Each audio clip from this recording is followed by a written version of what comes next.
Hi, everybody. Welcome back to Wired to Be Rich. As you know, I am your host, Manda Lee. And for those of you who are new here, welcome to the show.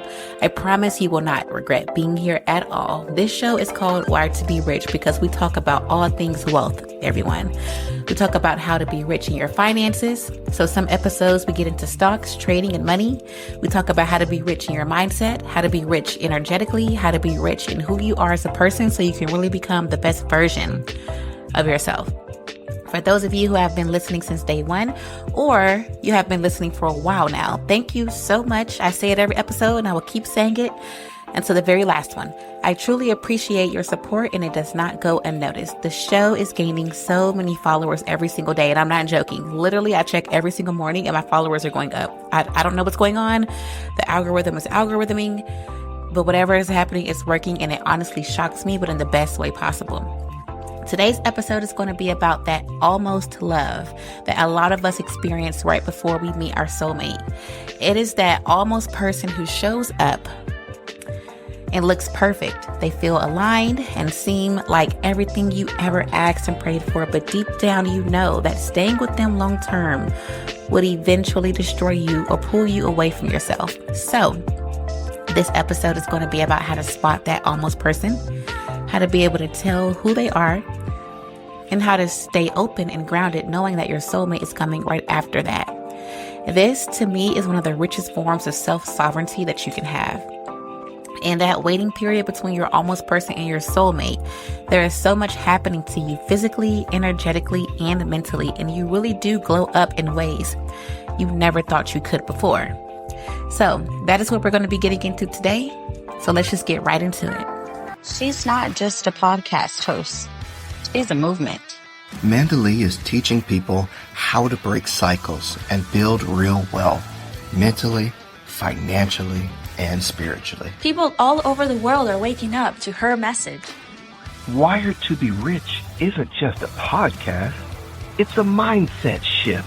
She makes you believe again in yourself, in your power, and your ability to actually have the life you always known was meant for you. Hi, everyone. I'm Manda Lee, entrepreneur, speaker, and founder of Balance and Destiny, and this is Wired to Be Rich. When I talk about the almost person, I'm not just telling you a story about my life. I am walking you through an experience that so many of us go through without even realizing what's actually happening, because the almost person doesn't announce themselves, right? They don't come in waving red flags or throwing your life into chaos. They show up usually looking like timing, like alignment, like the answer to everything you've healed for, right? And that's exactly how mine appeared. My almost person was older, calm, intentional, present, or at least he seemed that way at first. He carried himself in a way that made me think he was emotionally ready, like he had the self-awareness and maturity that I've been craving in a partner. And I can't even say for a long time because I'm still young, but still, it feels like forever. And if you've ever had someone walk into your life at the exact moment you're opening up emotionally, you know how easy it is to assume that the universe finally sent the right person. But the thing about almost people is that they give you just enough to believe in the story without ever being able to sustain it. He was attentive in the beginning. He communicated. He expressed his feelings. He told me he loved me. He talked about the future. He made it seem like he wanted to build something meaningful. And maybe you've had that too if you're listening. That early stage where everything just seems to click, where nothing feels forced, where you start thinking, okay, maybe this is actually it. But with an almost person, the unraveling doesn't happen with fireworks. It happens in the small things, the subtle shifts. The moments where you start noticing gaps between what they say and what they're emotionally capable of. For me, it was the defensiveness during conflict. The way he'd shut down instead of actually listening. The way he'd get overwhelmed by conversations that required just emotional depth and just presence, honestly. The way that he'd perform love, saying the right things without actually having the tools to follow through. The way his version of being calm, quote unquote, was actually just emotional avoidance dressed up as maturity. And I know some of you listening have been there too, where the connection feels real, but the emotional consistency doesn't. where you find yourself carrying the weight of the communication because the other person simply doesn't have the range. Then there was a situation with his ex-wife. Some of y'all know if you're close to me, and if not, this is what happened. There was stalking, confusion. There was a moment many moments when I genuinely needed him to just have my back. I needed truth. I needed clarity. I needed safety, protecting. And instead of stepping into partnership, he stepped into self-protection. Instead of standing beside me, he retreated. Instead of believing me, he defaulted to what was familiar for him, which was cowardness. That moment taught me something that a lot of women listening, or even men, depending on like the dynamic that y'all are playing right now, y'all's love lives, already know in your gut, right? When someone is still emotionally tied to their past or invested in protecting their ego, they cannot, I repeat, they cannot and will not show up for you in the present, no matter how much they say they care. But it wasn't the big moments that broke things open for me. It was the collection of small ones, the quiet observations that I was doing, noticing, the emotional mismatches, the way that he'd apologize without actually changing time and time again, the way that he would talk about us like we were fine, right? Even though nothing had been resolved, the way that he needed me to be the emotional anchor because he didn't know how to regulate his own nervous system. Has a man ever told y'all to be his peace? If you've ever loved someone who wasn't equipped for the depth that you naturally bring, then you know that feeling, right? It's not devastation. It's just a slow, steady realization. You start understanding that the connection isn't wrong. It's just limited. Limited by what the other person hasn't held. Limited by what they can't confront. Limited by what they don't yet know how to give. And this is where the almost person becomes the lesson, not because they were harmful, but because they showed you exactly where your heart is going next.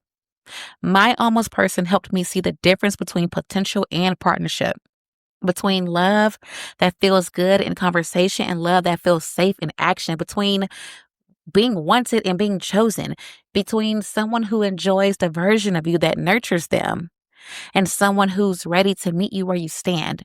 And if you're listening to this and realizing that you have also had somebody like that, someone who felt right but couldn't go the distance, then you already know what I'm talking about.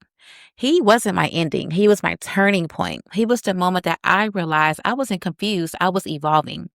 And when you finally see your almost person clearly, everything in you shifts, not because you stop caring, but because you finally understand why the story couldn't continue. So we're going to talk about how do you recognize your almost person while you're still in it. And by in it, I mean like you're like laying next to him or her right now, or you just got off the phone with him or her, or you might have just broken up, but you're still like sexually active with them. You're still in it in some capacity, whatever that looks like. So when you're in something that feels meaningful, it's hard to see the difference between connection and compatibility. You're caught up in the rhythm of it, the conversations, the comfort, the shared moments that make you think the two of you are actually building something real. That's exactly where I was. And if you've ever been in your almost person era, you know that clarity doesn't come all at once. It comes in layers. The first shift for me wasn't a conflict or a disagreement. It was a quiet feeling that I was explaining myself more than I should have to. Not because I wasn't being clear, but because he wasn't fully meeting me at my depth that I naturally communicate from. And that's something a lot of people miss. Your almost person doesn't struggle with you. They struggle with the version of themselves they'd have to become in order to match you. You know you're dealing with your almost person when conversations that should just bring you closer, right? They start turning into moments where you're suddenly aware of how different your emotional worlds are. Not in a, dramatic way, just in a subtle way where you're listening to someone speak and you're thinking, oh, you're not hearing the part of this that actually matters. And if you've lived through that, you know how disorienting it feels. I don't care your status. I don't care how much money you make, how famous you are, or how non-famous you are. You start trying to break things down more gently, more slowly, more carefully. Not because you're wrong, but because you're trying to protect the connection from slipping through the cracks neither of you created intentionally. Then there were the moments where something in me will react, not out of anger, but out of awareness. When someone cares about you, but doesn't have the emotional endurance to stay present, your body picks up on it before your mind catches up. You feel the drop in energy, You feel the shift, and you feel that absence in a moment where you needed presence. It's that quiet misalignment that tells the truth, y'all. And it's about listening to your body, right? So I think the listeners who have been in this exact phase will understand this next part better than anyone. And that's where you start realizing that you're carrying the emotional weight of the connection. Not dramatically and not all the time, but just enough that you notice that you're the one creating the safety, initiating the repair, initiating the tough conversations, always the one calling, holding the thread that keeps the relationship intentional. Your almost person mirrors a version of connection that could work, theoretically, but theory isn't partnership, y'all.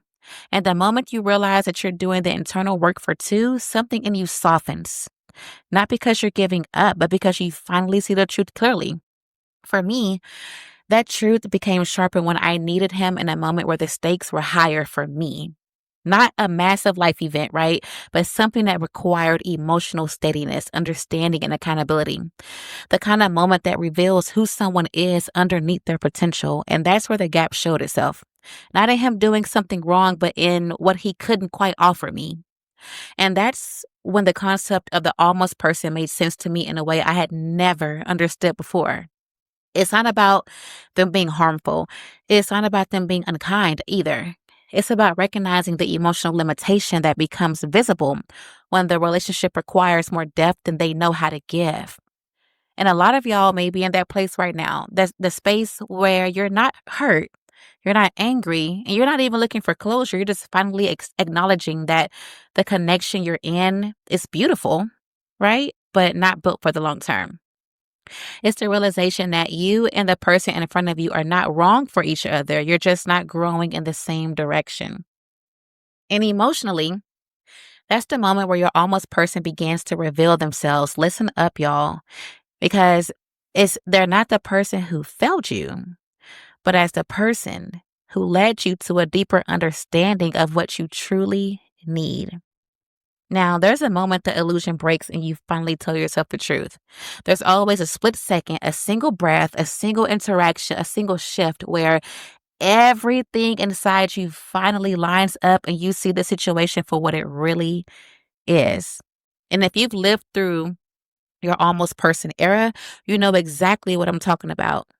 It's not this loud, dramatic heartbreak. It's just awareness. For me, it didn't even happen in a fight. It didn't happen in a big emotional moment. It happened in the softest, most honest way, the way most clarity arrives. I stopped calling. I remember realizing I wasn't being met where I already naturally lived emotionally. I was bringing depth, intention, honesty, and self-reflection, and he was bringing what he could, which never stretched beyond his own comfort zone. And when you're in it, you don't always see that because you're hoping, right? You're believing in their potential. You're trying to meet them halfway, and you're doing what good, emotionally self-aware people do. You're giving grace. You're having conversations. You're calling all the time, even when you don't want to. You're trying to build something real. But then there comes a moment, and all of y'all who have lived this will feel this in your chest. There comes a moment where you stop trying to explain yourself and you just sit with the truth. For me, it was the moment that I stopped calling. It not out of spite or punishment or not even to get a reaction. I stopped calling because my spirit already knew the answer. And not even just calling. Stop answering the phone. Stop texting back. Just stop. Because I knew that he wasn't going to show up differently. I knew it. I knew that he wasn't suddenly going to gain the emotional bandwidth required to love me the way that I needed to be loved. I knew the depth of the partnership I wanted wasn't something that he could rise into without confronting parts of himself that he has spent years avoiding. And that's the moment that it all clicked. He couldn't be who I needed him to be because what I needed lived outside of his emotional capacity. This wasn't about effort. It wasn't about desire or love. It was about capacity. And that's the part that breaks you open in the most honest way.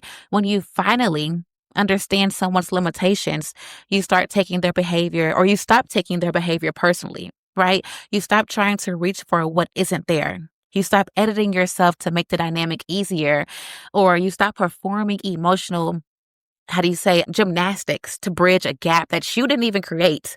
You finally realize that someone can care for you so deeply and still be incapable of loving you in the way that your life is built for now. And here's the raw part, y'all.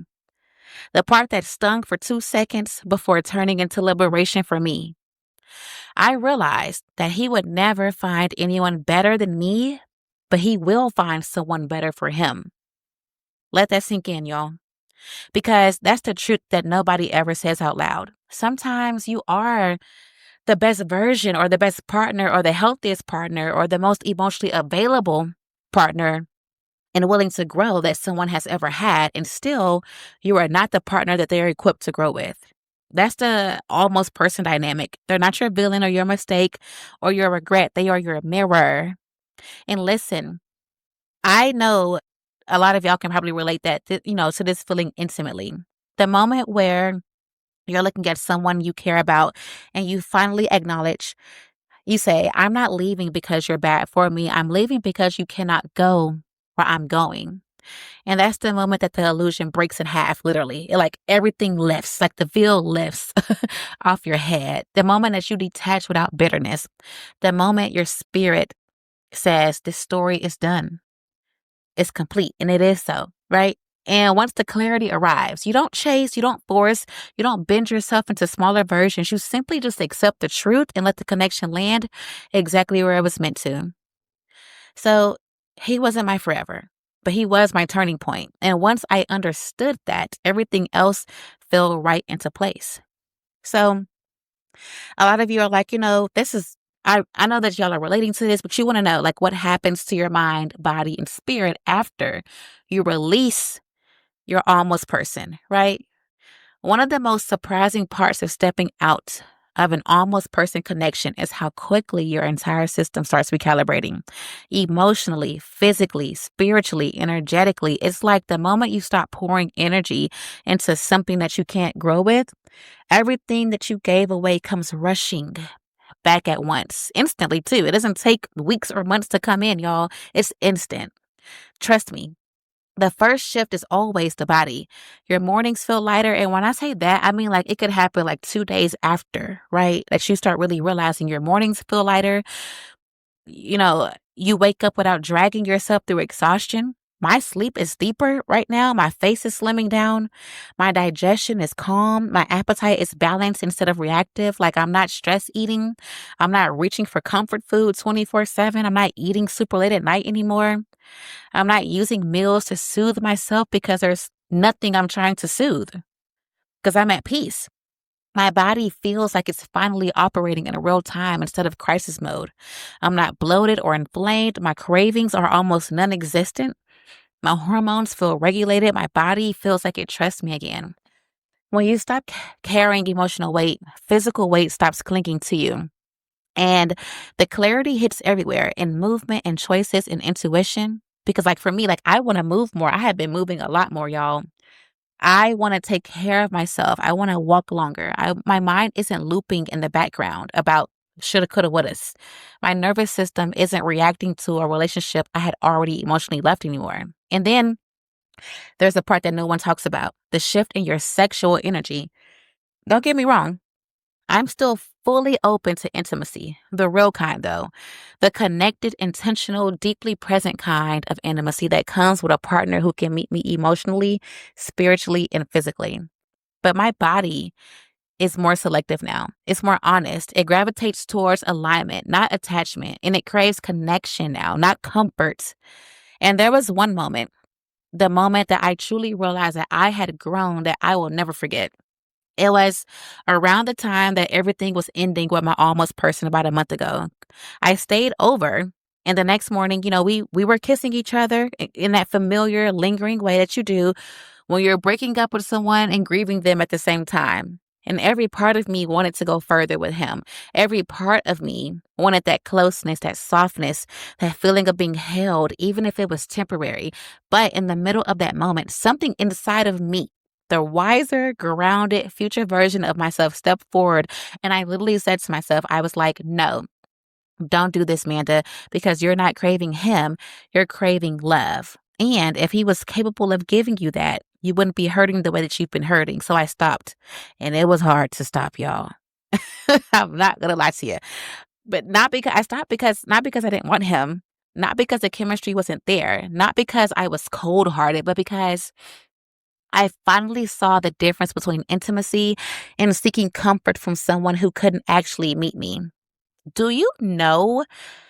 Some of y'all know. I know some of y'all know, but like if you can relate, do you know how hard it is to stop yourself in the middle of wanting someone that you also still care for? To override desire with wisdom? Y'all, to tell yourself this will make me feel good for 20 minutes and empty for 20 hours. That is maturity. That is self-worth. That is true femininity rising to the top.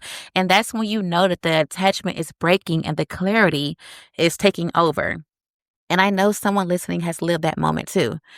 The impulse to go back into someone out of habits or out of longing or out of desire to feel wanted. And then the strength it takes to stop yourself because you finally understand the difference between what soothes you and what actually serves you changes everything. Because it is hard. We are human beings. We're led by our desires, right? So to be able to really stop yourself, it's like that's when you know the attachment and the illusion is done, right? That man no longer serves you. It shifted my entire relationship with myself and with the world. And the lifestyle changes follow that same energetic shift. I'm not craving alcohol like that anymore, y'all. I'm not craving like hookah or cigars. I'm not trying to escape myself or numb myself or distract myself or throw myself into work. I've gone out the past 2 weekends and ordered mocktails simply because I wanted to feel clear, not buzzed. And the craziest part is that your intuition becomes razor sharp when your body isn't weighed down by substances, overeating, or emotional residue. You see people clearly. You see red flags faster. You see your path more plainly, and you trust your instincts because your body isn't fighting you anymore. Your body remembers every moment that you ignored it, y'all. Every bad job, every toxic friend, every single partner your intuition whispered about since day one. And when you override your intuition for long enough, especially as a woman, but honestly as a man and woman, because we're all built with it. It's just easier for women to express it because we were taught to be emotional, but that's a different subject for a different day. But yeah, when you override it long enough, your body goes into defense mode, which is anxiety, fatigue, cravings, bad eating, burnout. But the second that you choose yourself, your body responds instantly. It forgives you. It opens. It relaxes. It begins healing in real time. Your glow isn't revenge, it's regulation, y'all. Your peace isn't luck, it's alignment. And your clarity is not coincidence. It's self-trust coming back online. And everything in your life starts unfolding from that place. So that is where I'm going to leave y'all for today. If you're still here listening, feeling this in your chest or your stomach or somewhere deep, you can't quite articulate. Trust that. That means something in this episode was for you specifically, and it did not land on your podcast platform by accident. I hope it gave you clarity, the language, or the little nudge you didn't even realize you needed. I don't care what gender you are, who you love, how you show up in the world. Every single person listening deserves alignment, peace, and a connection that doesn't drain the life out of them. Your almost person isn't your ending. They're just the moment you finally recognize what your spirit has been trying to tell you all along. And now I want to hear from you. If you resonated with anything in this episode, please tell me. Text me if you have my number. DM me on Instagram at ForbesManda_. Of course, as always, I'm going to link all of this in the show notes. Message me on Facebook. Send me an email at info@balancedestiny.com. Let me know what hit home. Let me know what made you cry or laugh or breathe a little deeper.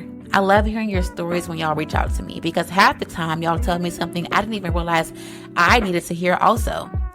And we're coming up on 1 full year of this show very soon on December 18th, which is absolutely insane. I have something really special in store and planned for that anniversary episode, so stay tuned. It's going to be a whole moment.